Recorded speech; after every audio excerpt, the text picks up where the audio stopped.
నమస్కారం అండి. ఈ కూటమి పరిపాలనలో అఘాయిత్యాలు అకృత్యాలు రోజు రోజుకి పెంచిపోతూనే ఉన్నాయి.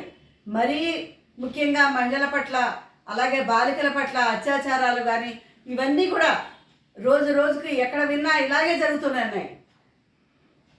నిన్న తునిలో గురుకుల పాఠశాలలో చదువుకున్న అమ్మాయి పట్ల ఒక వయసులో పెద్దవాడై ఉండి తెలుగుదేశం నాయకుడికి తండ్రి అతను ఆ అమ్మాయిని సపోటా తోటలకు తీసుకెళ్లి అసభ్యకరంగా ప్రవర్తించడం, ఇవన్నీ ఒక వ్యక్తి చూసి దాన్ని వీడియో తీయడం, ఇవన్నీ కూడా మనం సోషల్ మీడియాలో చూస్తూనే ఉన్నాం.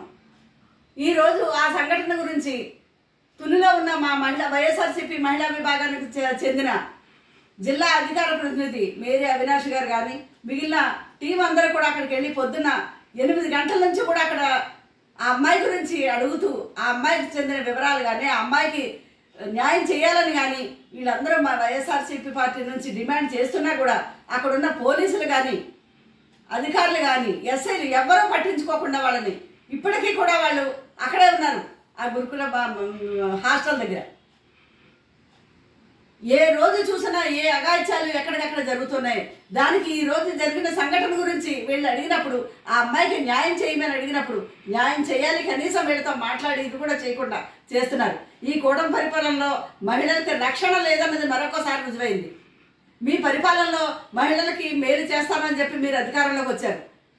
మీరు మేలు పోయినా పర్వాలేదు, ఇలా అఘాయిత్యాలకి అకృత్యాలకి గురవుతున్న మహిళల పట్ల అన్నా సరే కనికరంగా వ్యవహరించండి. హోమ్ మినిస్టర్గా ఉన్న ఒక మహిళ హోమ్ మినిస్టర్గా ఉన్న ఈ రాష్ట్రంలో అనిత గారు మీరు ఎప్పుడు జగన్ గారు టార్గెట్ చేసుకుని ఏదో ఒక మాట్లాడటమే కానీ ఇలాంటి అత్యాచారాలకు కానీ అన్యాయాలకు గురైన మహిళల పట్ల మీరు ఎప్పుడైనా చొరవ తీసుకుని ప్రవర్తించారా? ఈ కూటమి పరిపాలనలో వైఎస్ఆర్సీపీ నాయకుల్ని ఏ రోజు టార్గెట్ చేసుకుని వాళ్ళకి ఏదో ఒక కేసులు పెట్టడం, వాళ్ళని లోపల వేయడం, లేని మధ్యాహ్నం ఉన్నట్టు సృష్టించడం, ఇలాంటివన్నీ సరిపోతున్నాయి. లేకపోతే సోషల్ మీడియా యాక్టివిస్టుల మీద కానీ సోషల్ మీడియా వాళ్ళు కానీ పొలిటికల్ యాక్టివిస్టుల మీద కానీ ఇవే కేసులు పెట్టుకుంటూ ఇవే జరుగుతున్నాయి. ఈ రోజైనా ఆ పిల్ల చాలా చిన్న పిల్ల, 8th క్లాస్ చదువుకున్న పిల్ల, ఆ పిల్ల ఆ పేద వర్గానికి చెందిన పిల్లలా కనబడుతోంది.